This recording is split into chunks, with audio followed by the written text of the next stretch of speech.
नमस्कार दोस्तों, जय सिया राम, जय बजरंगबली और हर हर महादेव। गुरु प्रदोष व्रत की कथा। जब भी प्रदोष का व्रत गुरुवार के दिन पड़ता है तो इसे गुरु प्रदोष या गुरु त्रयोदशी के नाम से जाना जाता है। प्रदोष के व्रत में भगवान शिव का जो कि विशेष प्रकार से प्रदोष काल के समय में पूजन किया जाता है। प्रदोष काल का समय जो कि सूर्य अस्त से 1 घंटे पहले और सूर्य अस्त के 1 घंटे बाद तक का के बीच का जो समय होता है वह प्रदोष काल होता है। और इस दौरान भगवान शिव जो कि प्रसन्न मुद्रा में होते हैं, इसी दौरान भगवान का पूरे विधि विधान के साथ पूजन करना चाहिए। इसे भगवान शिव अपने भक्तों के ऊपर प्रसन्न होकर उनके अपने भक्तों के मन के सभी प्रकार के दुख कष्टों को दूर करते हैं, सुख समृद्धि का आशीर्वाद प्रदान करते हैं और अंत में मोक्ष को प्रदान करते हैं। प्रदोष व्रत को रखने से जो कि 100 गायों के दान के बराबर पुण्य फल की प्राप्ति होती है। प्रदोष व्रत के दिन जो कि दिन भर उपवास रहते हुए भगवान शिव का सुबह के समय में और विशेष प्रकार से प्रदोष काल के समय में पूरे विधि विधान के साथ पंचोपचार और खट्टोपचार पूजन विधि के द्वारा पूजन करना चाहिए। कथा श्रवण करनी चाहिए, भगवान की आरती करनी चाहिए, भगवान शिव के स्तोत्रों का पाठ भी सुनना चाहिए। इससे पुण्य फलों की प्राप्ति होती है।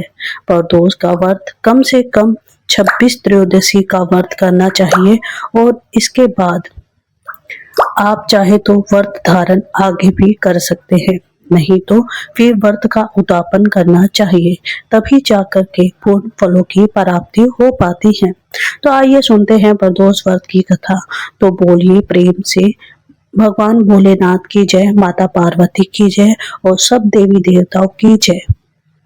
भगवान भोलेनाथ आप करोड़ों चंद्रमा के समान कांतिमान त्रिनेत्रधारी, मस्तक पे चंद्रमा का आभूषण धारण करने वाले, पिंगल वर्ण के जटाजूटधारी, नीले कंठ और अनेक रुद्राक्ष मालाओं से सुशोभित वरदहस्त त्रिशूलधारी भगवान शिव जी हमारे सभी मनोरथों को पूर्ण करे।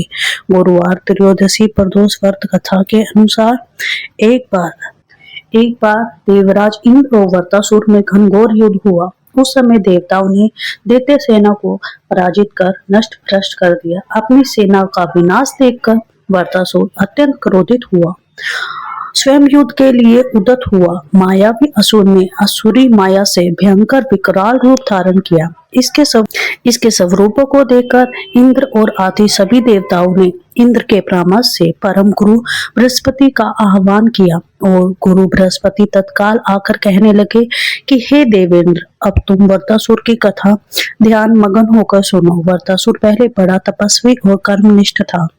इसमें गंधर्व पर्वत पर उग्र तप करके भगवान शिव जी को प्रसन्न किया था।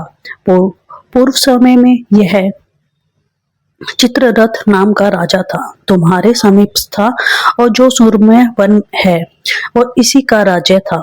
अब साधु प्रवृत्ति विचारवान महात्मा उसमें आनंद लेते थे। वह भगवान के दर्शन की अनुपम भूमि है।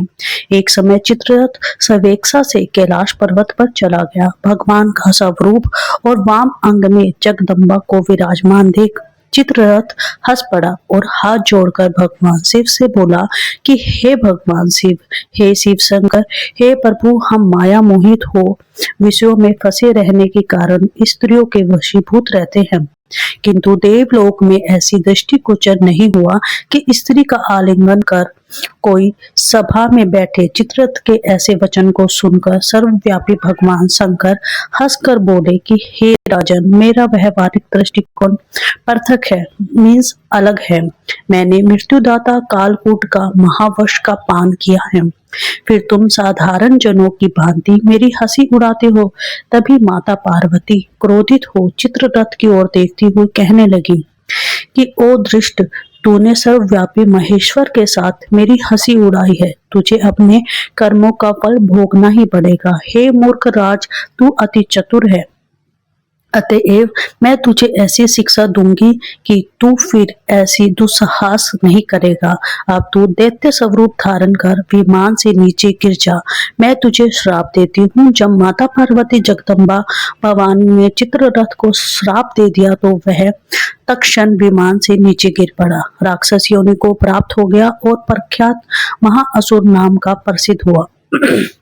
तष्टा नामक ऋषि ने उसे श्रेष्ठ तप से उत्पन्न किया अब वही वृत्रासुर ब्रह्मचर्य पूर्वक रहकर शिव भक्ति में लीन है। इस कारण तुम उसे जीत नहीं सकते। अतएव मेरे परामर्श से यह प्रदोष व्रत करो, जिससे महाबलशाली दैत्य पर विजय प्राप्त कर सकोगे। गुरुदेव के वचनों को सुनकर सब देवता प्रसन्न हुए और बोले, गुरुवार त्रयोदशी प्रदोष व्रत जो कि विधि विधान से किया एवं राक्षस वृत्रासुर पर विजय प्राप्त कर लिया। इंद्रदेव सुखपूर्वक रहने लगे। इस प्रकार से जो भी सच्ची श्रद्धा के साथ गुरुवार त्रयोदशी प्रदोष का व्रत करते हैं, उन्हें शत्रु पर विजय की प्राप्ति होती है, उनके शत्रु का विनाश होता है। तो प्रेम से बोलिए भगवान भोलेनाथ की जय, माता पार्वती की जय। अब यह त्रयोदशी व्रत 14 मई दिन गुरुवार सुबह 11:22 और त्रयोदशी तिथि की जो समाप्ति है वह 15 मई 2026 दिन शुक्रवार सुबह 8:32 पे त्रयोदशी तिथि की समाप्ति है। तो प्रदोष व्यापने के अनुसार सभी भक्तजन 14 मई दिन गुरुवार को प्रदोष का सभी भक्तजन व्रत धारण करेंगे। 14 मई को ब्रह्म मुहूर्त का समय सुबह 3:39 से सुबह 4:04 बजे तक होगा। सूर्य उदय का समय सुबह 5:14 और सूर्य अस्त 6:36 पर होगा। और इस दिन स्वार्थ सिद्धि योग भी बन रहा है, जो कि संपूर्ण दिन तक रहेगा, जो कि बड़ा अच्छा सहयोग बन रहा है। जो भी प्रदोष का व्रत धारण करते उन्हें चाहिए कि त्रयोदशी की सुबह उठकर नित्य क्रियाओं से निर्मित होकर स्नान आदि करके शुद्ध वस्त्र धारण कर भगवान सूर्य नारायण को अर्घ्य प्रदान कर और व्रत का संकल्प ले।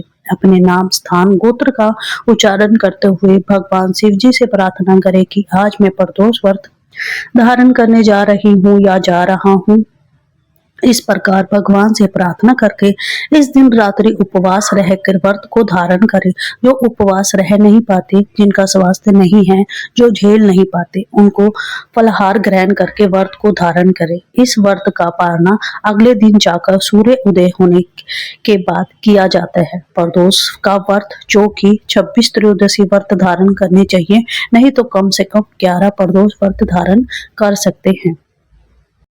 इस दिन भगवान शिव की पूरी विधि विधान से पूजा करनी चाहिए। साथ में शिव परिवार का पूजन भी करना चाहिए। सबसे पहले गणेश जी का पूजन करें, उसके बाद नंदी, श्रृंगी, भृंगी, कीर्तमुख, कुबेर, कार्तिकेय का पूजन करें, सर्प देवता की भी पूजा करें। उसके बाद भगवान भोलेनाथ का और माता पार्वती की पूजा करें। इस दिन भगवान शिव जी को जल से अभिषेक करें, पंचामृत से अभिषेक करें, शुद्ध गंगा जल से अभिषेक करें। भगवान को वस्त्र अर्पित करें, जो कि श्वेत वस्त्र या पीला वस्त्र हो सकता है। उसके बाद यज्ञ भी कर सकते हैं। फिर जल से आंचमनी करवाएं। उसके बाद अक्षत, चंदन, पुष्पों की माला अर्पित कर बेलपत्र, भांग, धतूरा, समी पत्र चढ़ाए, धूप दीप दिखाएं। जैसी आपकी श्रद्धा हो वैसे आप कर सकते हैं। अभी के मौसम में जो भी ऋतु फल प्राप्त हो, दूध से बने हुए या वस्तुओं का भगवान को भोग लगाएं। और जैसे ही आपकी श्रद्धा हो, जैसे आपका हो तो आप कुछ भी आप चढ़ा सकते हैं अपने मन से। फिर जल से आचमनी करवा के मुख शुद्धि के लिए पान, पत्र, सुपारी, लौंग, इलायची साथ में अर्पित करें। द्रव्य दक्षिणा चढ़ाए। उसके बाद प्रदोष व्रत की कथा का श्रवण करें। भगवान शिव जी के स्तोत्र, चालीसा आदि पाठ या श्रवण कर सकते हैं। भगवान शिव जी की आरती करें, निराजन करें, क्षमा प्रार्थना करें कि भगवान मुझसे कोई अगर गलती हो गई हो तो मुझको आप माफ करें और मेरी जो भी इच्छा है, मेरी मनोकामना है, उसको आप पूरा करें, जिससे कि व्यक्ति के सभी प्रकार के दुख और कष्ट दूर हो जाते हैं तथा सुख और समृद्धि की प्राप्ति होती है।